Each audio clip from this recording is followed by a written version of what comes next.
I wanted to share a visualization technique I like to do.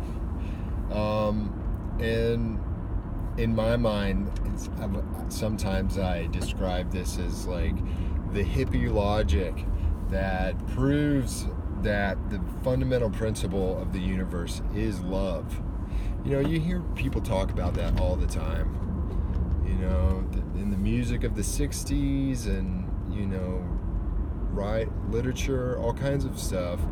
People are always talking about love, love. Love is the principle of the universe. Love is all you need, blah, blah, blah.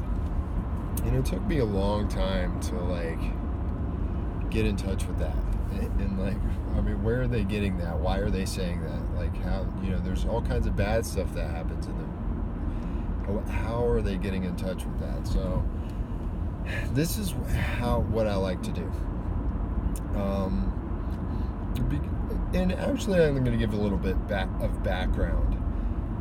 My progression has kind of been the reverse of what many people would be, and that as long as I can remember back, as young as I can remember, I started out as an atheist.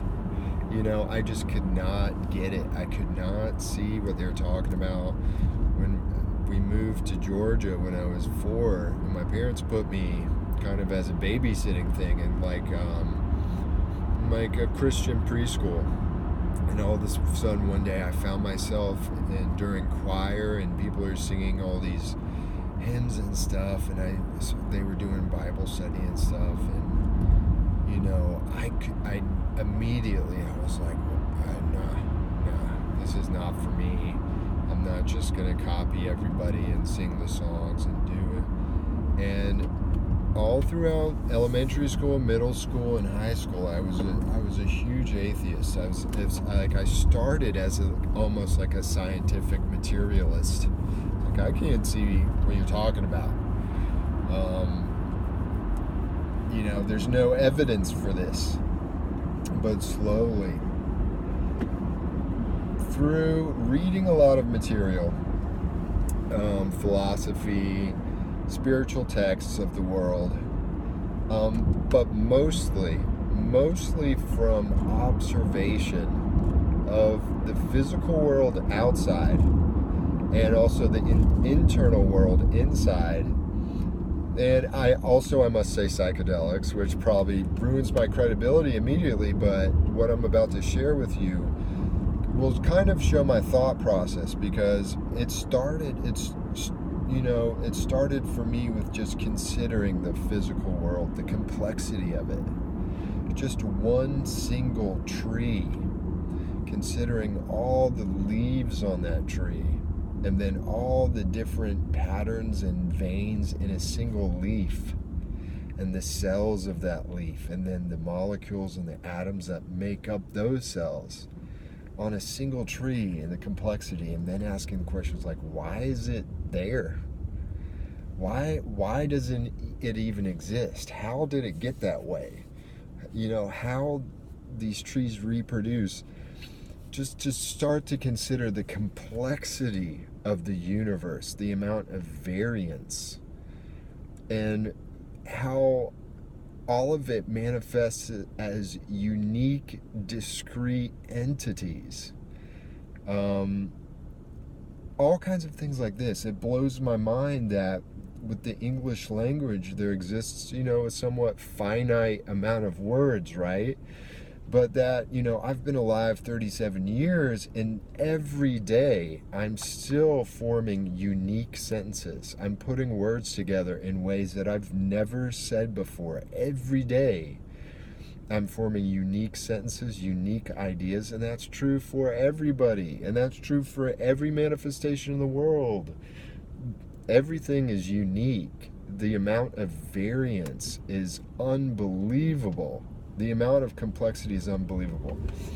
It's considering things like that started to change my mind, as well as having experiences inside myself of synchronicities and definitely mystical experiences where I felt connected all of a sudden to like an intelligence of the universe, and that it was communicating to me. This stuff may sound way out there, and I am going to talk a lot about this kind of stuff on this channel. But today I wanted to share a basic kind of visualization exercise that I like to do.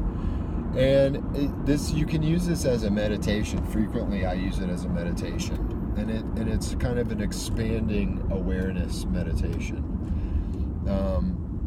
And I start just in my own body, and I consider the trillions of cells, the trillions of individual cells that make up my body, somehow all doing what they need to do, carrying out the functions that they are designed for, and living and dying as they need, and considering all the biochemical reactions that are happening in my body. Like, imagine the number of those, and they're all being carried out without my needing to know anything or to do anything, and they have been for years and years.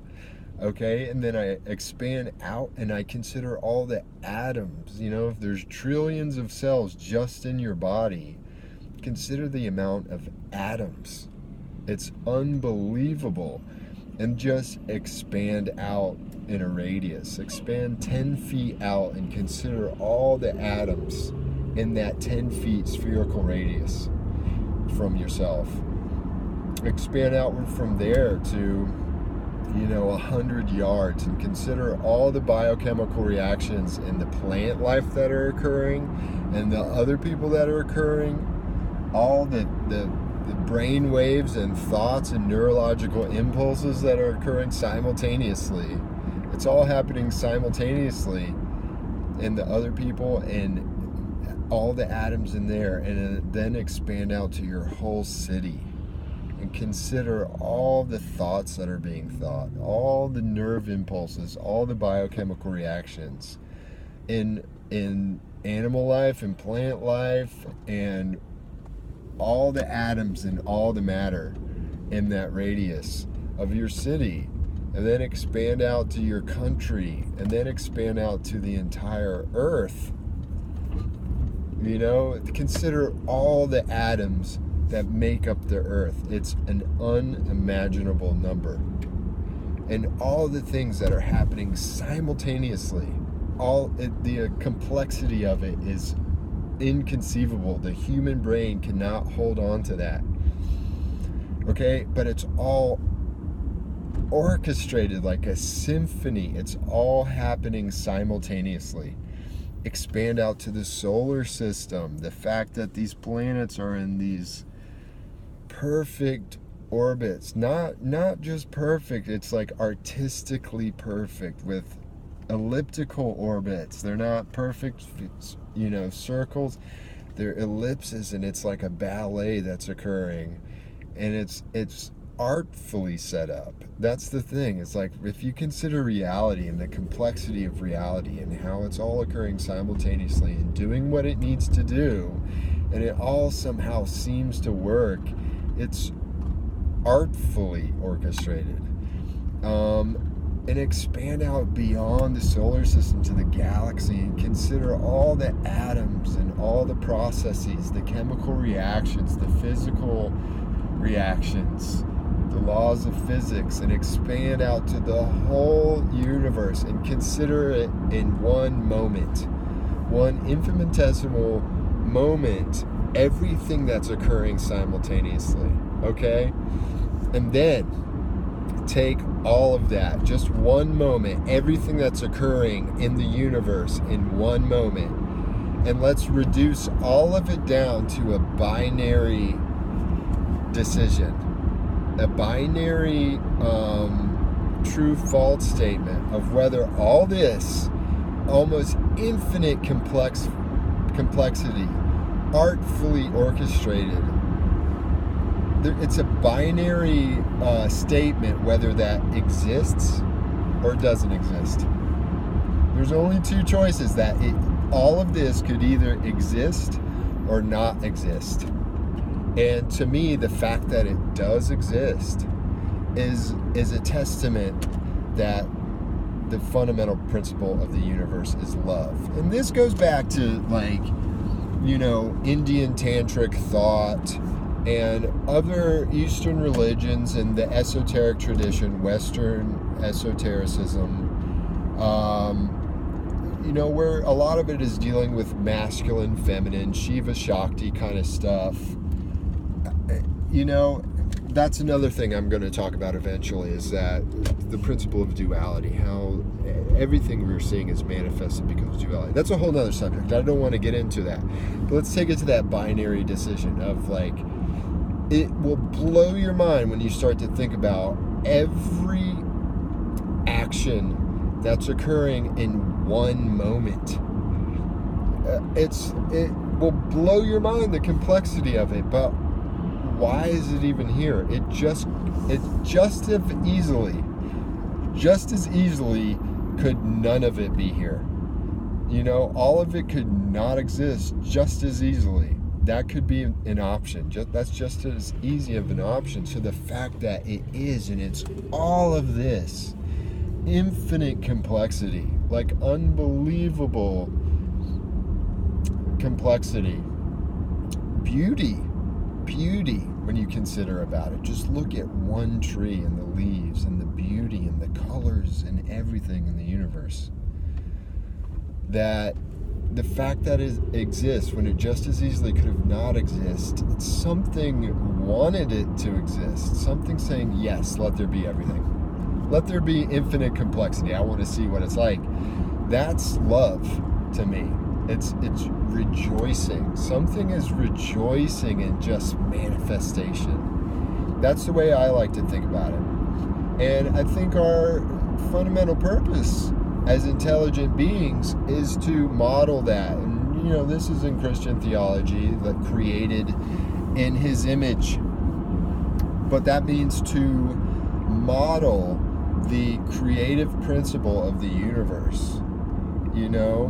Look at how the universe manifests things and how things grow and how things come to be and come to pass.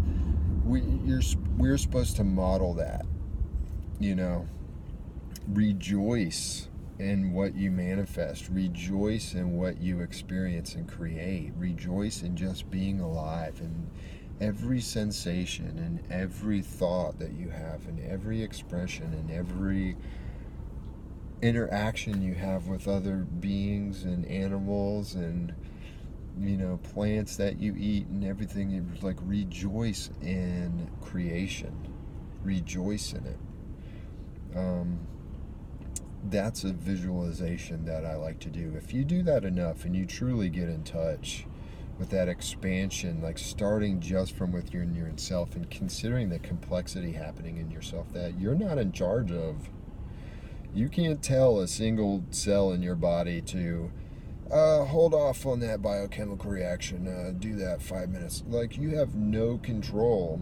That's another thing that can be very liberating, is to realize that we think we're in control and we put so much pressure on ourselves thinking that we're responsible for ourselves, but you're not in control. You didn't even create yourself. You couldn't choose whether you were here or not. You can choose whether you leave the dimension. Then no one knows what happens after that, but you didn't choose to come here. You weren't in control of that process, so why do you think that you're in control of anything?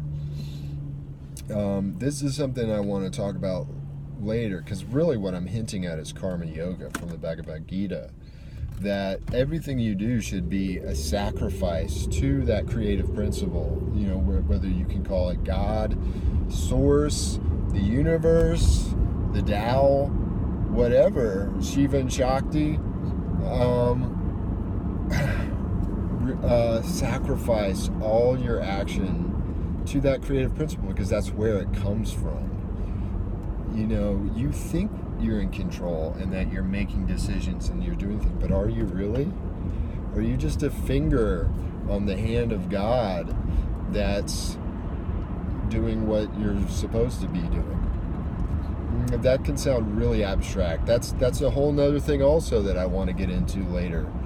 But for now, just consider the complexity that occurring simultaneously in one moment, in your body, in your local radius, in the solar system, in the whole universe. You know, we can across the whole universe say and take a snapshot in that moment in time, and then we could count every single change or action, whatever you want to call it, and the amount of complexity would be mind-boggling. And it's all happening. Why is it even happening? That's the question you want to ask. That's the question you want to think. It's like, why is this even happening? This can be so liberating to take you out of mundane, Western society living. Like, I'm looking around at people driving around, doing their jobs and working and stuff like this, and it's like, it's very easy to get caught up in mundane things, paying the bills, typical stressors, the restrictions and limitations of society, social factors, all these things. But if you expand your awareness out like I'm talking about, it will start to blow your mind in a way that every moment becomes so precious and so amazing. Why is it all even happening? What are we doing here? What are we? What is this? What is this place? Ask those kind of questions, and then whatever you intuitively come into touch with, contact whatever energy you start to inhabit, try to model that in your action. Try to create your own little universe, your own little world, and do it with beauty, do it artfully, do it with inspiration and spontaneity, imbibing it with elements of chance and randomness, and yet artful organization. Try to model the principle of the universe. So that's just a little exercise I like to do sometimes, and I hope it does something for you. All right, see you later.